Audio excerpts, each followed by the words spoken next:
Почитувани представници на медиумите, во моментов нема демократски амбиент за работа во собранието. 12% од пратеничката група на ВМРО-ДПМН се уште се наоѓа во притвор. Тоа се 5% од вкупниот број на пратеници кои се соочуваат со конституирано обвинение за тероризам. Човековите права беа прекршени, а власта ги покази и законите, демонстрирајќи сила врз народните избраници.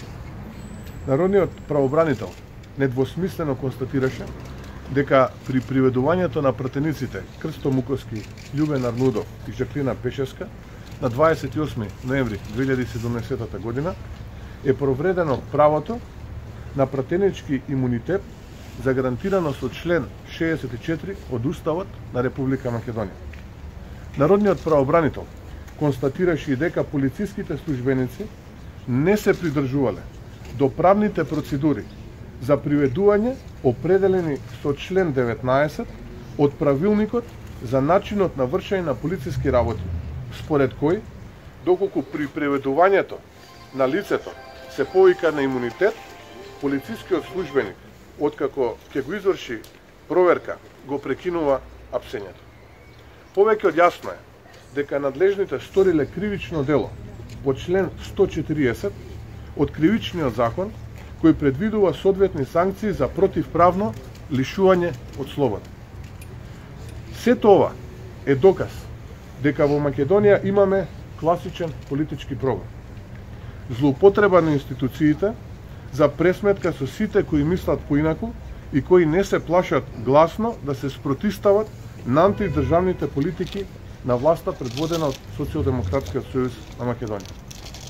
Целата слика за недемократскиот амбиент во кој живееме се заокружува со фактот дека десетици други уметници, оперски пејачи, режисери и архитекти и останати се наоѓаат во притвор, исто така со измислено обвинение за тероризам и без ниту еден правен аргумент во прилог на конструкцијата.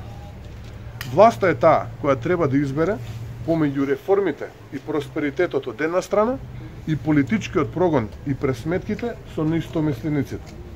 Власта е таа која има одговорност да ги одреди приоритетите. Пратеничката група на ВМРО-ДПМН на денешната координација одлучи дека нема да учествува во работата на собранието се додека не се создадат услови за нормално демократско функционирање на оваа институција. Ви благодарам. Како ќе поднесете закон за амнестија ако не сте во парламентот? Во овој момент, како што кажавме во нашето соопштение, нема демократски услови за учество во работата на собранието. Првиот момент кога истите тие ќе се овозможат, тогаш нашите пратеници ќе действуваат според она што претходно ќе го координираме како партија и ќе биде за интересите на граѓаните Република Македонија. Имате ли комуникација со кабинетот на претседателот на собранието и со пратеничката група на Слободачкото мнозинство? Комуникацијата се темели на не така чести состаноци. Имаме определена комуникација кога станува збор за учество во определени комисии кои што се во рамките на собранието, така што не би имало што повеќе да додам на ова ваше прашање. Рековте пратеничка група, дали тоа значи дека можноста за прегрупирање во една пратеничка група од 10 размислуване и дека тоа ќе се случи? Сите опции се отворени, како што веќе во неколку наврати имам одговорено на вашето прашање. Дали сите пратеници на ВМРО-ДПМН се обединети или веќе има неколку дели на партијата, дали се дели како дел согласни се со вас или позади вас?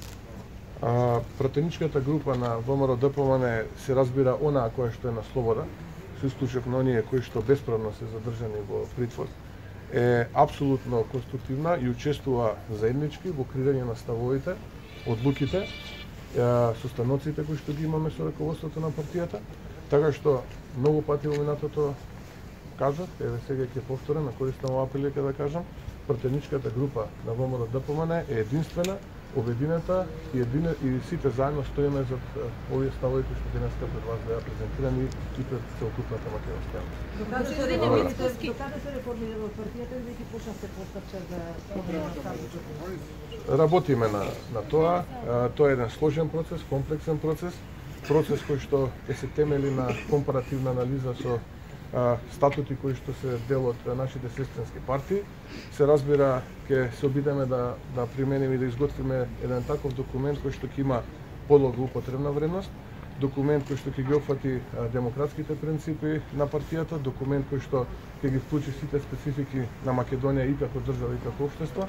Така што, ако ме прашувате за крајниот рок, тој е некаде крајот на јануари, ќе можеме јавно да излеземе со сето она што се вели нов квалитет на тој документ, ќе излеземе јавно, нормално, ќе го презентираме истиот, но она што е поважно е дека ВМРО ДПМН, како што и секогаш во минатото била предвесник и пионер на она што се вели авангарда и делување во Република Македонија, така и овој пат е првата политичка партија која што врши прилагодување и интервенции во сопствениот статут, а во насока на негово подобро функционирање во него. Господине Мицкевски, ДПМН во собраниската работна група за реформските закони? За дел од реформските закони, да, имаме формирано наша работна група, од страна на мнозинството од собранието има исто така работна група, имаат определена динамика како ќе се состануваат, на што ќе разговарат, така што во овој момент немам дополнителни информации кои што би можел да ги споделам со вас, сем ова што ви го кажав дека